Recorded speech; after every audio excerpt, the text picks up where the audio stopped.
Então, pessoal, aqui a gente tem uma questão aonde que vai se trabalhar sobre dinâmica, tá bom? Fala da situação de um mágico de puxar uma toalha e os objetos que estão sobre essa toalha não cair, não serem arrastados junto com a toalha, né? Vamos dizer assim. E ele quer saber qual que é a aceleração mínima, né?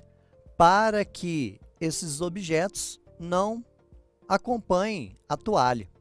E se eu quero achar a aceleração mínima, seria o seguinte: qual que é a aceleração que eu devo fazer sobre a minha toalha para que a força de atrito que atuasse sobre os objetos e a toalha fosse igual à força de atrito estática máxima.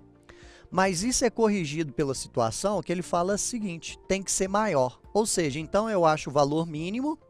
Desse valor mínimo, qualquer outro maior do que este vai fazer com que os objetos escorreguem pela toalha, tá bom? Então, olha só, a gente tem que, quando a gente puxa a toalha rapidamente, a gente vai perceber que a força normal e a força peso irão se cancelar, porque estão na mesma direção e em sentidos opostos, e porque os nossos objetos não se movem na vertical. A força de atrito que vai existir entre a toalha e os objetos vai estar justamente na direção horizontal, tá certo? Então, ela é a única força que aparece na direção horizontal. Isso significa, então, que ela está fazendo o papel da nossa força resultante, tá certo? Na hora que a pessoa puxa a toalha rapidamente para a esquerda, é como se a força de atrito que atua sobre os objetos, a força de atrito que a toalha faz sobre os objetos, estivesse para a direita, para eles acompanharem a toalha. Então, vamos colocar aqui, a força resultante é igual à força de atrito. Força resultante é massa vezes aceleração, força de atrito, coeficiente vezes a normal. Como a gente disse que a normal é igual ao peso, então eu vou substituir a normal pelo peso, que vai ser massa vezes a gravidade.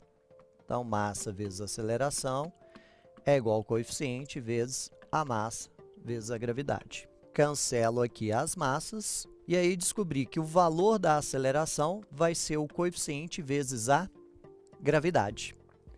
O valor do coeficiente do atrito estático, que ele me deu aqui, é de 0,2. Então, a aceleração vai ser o coeficiente, que é 0,2, vezes a gravidade, que é 10. A, então, é igual a 2 metros por segundo ao quadrado. O que isso significa, então? Só recapitulando.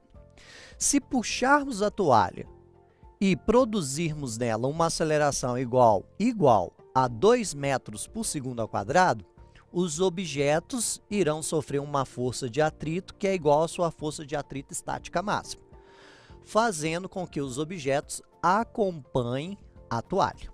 Tudo bem?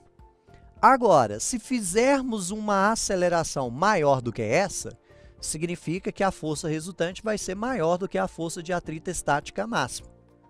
Se a força de atrito estática máxima não vai estar atuando, significa que vai haver um deslizamento entre os objetos e a toalha, sendo, então, a força de atrito cinético, permitindo que os objetos escorreguem pela toalha, ficando na mesma posição. Tá bom?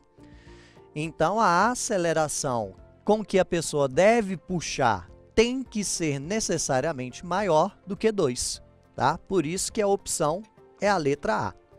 Mas, professor, as outras opções são todas maiores do que 2, por que não pode ser elas? Por quê? Quando a gente falou que pode ser qualquer valor maior do que 2, nós estamos dizendo que pode ser 2.1, 2.2, 2.5, tá certo? E a única opção que encaixa nesse intervalo são valores maiores a partir de 2, tranquilo? Então, por isso que a resposta é a letra A.